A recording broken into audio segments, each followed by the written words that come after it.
What it is, what it do, friends and subscribers and YouTube community. Hey, we need to start back reading. A good way to start reading is to read in the morning when you wake up. Get you a book, try to knock out about 15, 20 pages. I just finished reading this book. Let me see if I can get it in here. We'll do like this. It's called African Queen, The Real Life of the Hot Knot Venus, by a woman named Rachel Holmes, and it's about Saraah Baartman. I'm sure y'all heard of Saraah Baartman, but it's different, reading the entire story about something as opposed to just listen to somebody generally tell you what happened in her life pertaining to her. I'm gonna have to break this video up into two separate parts because there's a lot of videos out there, but nobody has really told the whole story. And I'm gonna hurry up and get to it. But like I said, we got to get off Twitter and stop letting people just provide us little links where we go somewhere and read maybe like one web page. And a lot of what I'm gonna say is gonna be I report, you decide type stuff, all right? Saraah Baartman was a member of what white folk call the Khoisan tribe. That's not actually what they call themselves, but, Khoisan is really like a Dutch word that means others or, those who are not us. The Khoisan live next to the San, the S-A-N people, a.k.a. the Bushmen. They don't call themselves Bushmen, but that's what white people call them, Bushmen.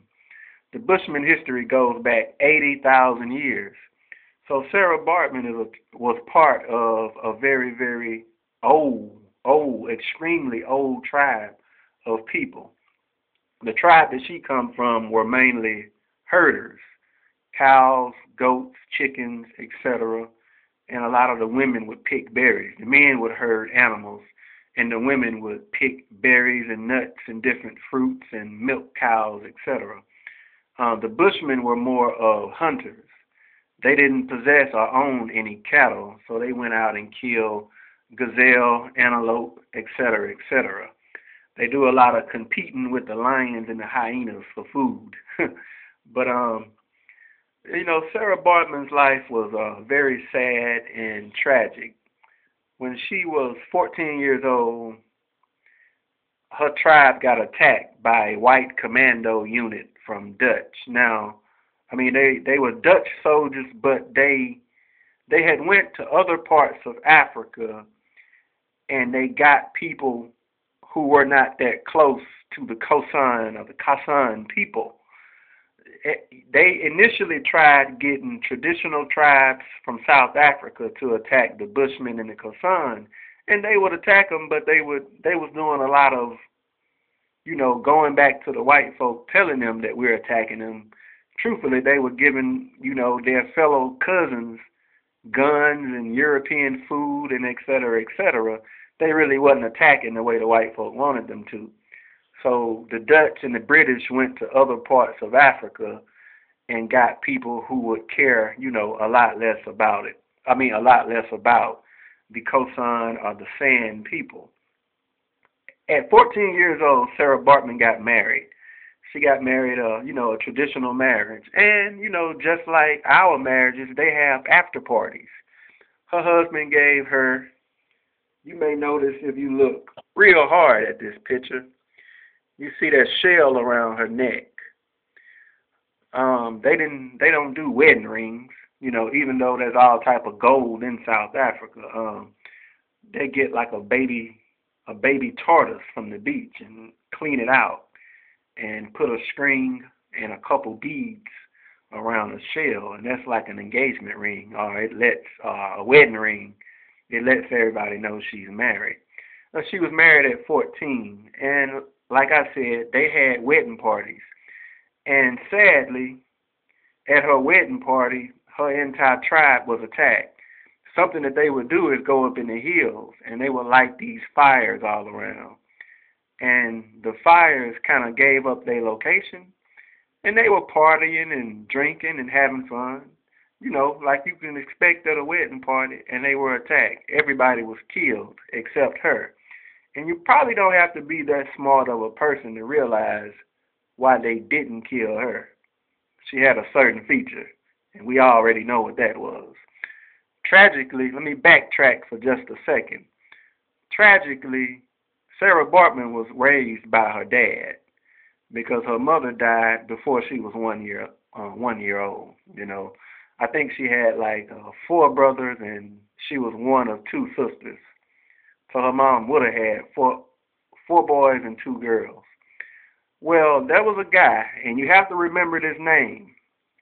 His name was Peter Caesar.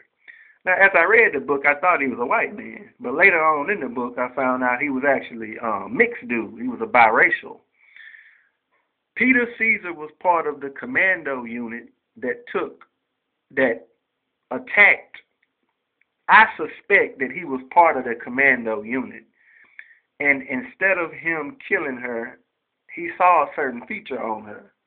So he took her as a captive, and he took her to Cape Town. Now, to get yourself in the right frame of mind, you have to be able to contrast Cape Town to the rest of South Africa at the time. The people were living an indigenous life.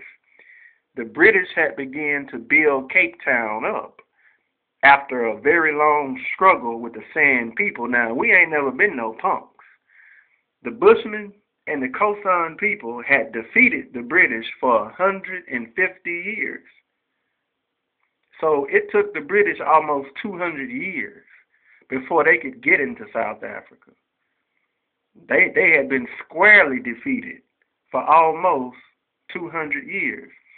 But once they started fixing up Cape Town was like a city surrounded with a lot of bays, lakes, and rivers. And the British planted more exotic tropical plants from Madagascar and other parts of Africa to make it look real good. So this guy named Peter Caesar, remember his name, took Saraah Baartman and he moved her into his house as a house servant. Peter Caesar was a colored, what they refer to as a colored, a mixed man, but he had a black wife. Him and his wife wanted a child. Now, often the woman would get blamed for being infertile, but I think what happened was that there was something wrong with Peter's dick. I think he couldn't have children. He could probably have sex, but he couldn't have children, But the woman she was looked at as infertile, his wife. I think her name was something like Adana. I don't want to open the book up and try to find it. It was like Adana Constance or something like that. She had a Polish name, but she was a black woman. They had been pretty much conformed toward European culture, which is why they had names that didn't sound, African. They brought Saraah Baartman in to be a housemaid and a wet nurse. They wanted her to breastfeed their children that they were going to adopt because apparently his wife loved children because they ended up adopting 7 children. And that's a lot of children. And you got to keep in mind that, they didn't give that $600 for an orphan back then. If you wanted to adopt children, then, you just had a lot of children. But Saraah Baartman couldn't breastfeed because she was only about 14 or 15. So it's kind of a question whether or not Peter treated her bad. It's not good being forced to be a house servant, but they allowed her to go out. And she was allowed to go out on the town, party, drink, and she met a boy. I can't remember what the boy's name was. And there's a question historically exactly what his so-called race was. A certain British newspaper reported that he was a white Irish boy. He was a soldier. He was a drummer in the British band. At the time, the British mainly employed black South Africans, Jamaicans, and other other brown people from India, to be drum players in their little band or whatever. Um, Saraah Baartman dated this drummer. Saraah Baartman also did interviews. She did an interview with Napoleon Bonaparte's surgeon, and she reported to Napoleon Bonaparte's surgeon that the boy was black. Some people rumored that he was Indian. I conclude that he was probably a mixed person. Anyways, him and her dated, and he could take her back to his barracks. The only privacy that they had in a room with 60 bunk beds was that they had to put the sheets and the blankets all the way around the bed. That was like the only privacy that they had. But they fell in love with each other, and Saraah Baartman got pregnant. And, at that point in time, she could then breastfeed her baby and the babies that woman who apparently loved children adopted. The guy, the drummer boy, he stayed in her life, and him and her started making plans to get their own place. But tragedy would strike again. When the baby was less than a year old, the baby died. So the only known baby that she had of her own free will in a loving relationship with a boy that she had a lot of fun with, because they partied, they went places. Peter Caesar, the guy who seized her from after they wiped out her whole family, allowed her to go out and stuff. So, she did have a life in Cape Town outside of just being a house servant. Watch part 2 and part 3. It's a real good story, and there's a whole lot more to the Saraah Baartman story that you need to know. Check out part 2 and 3.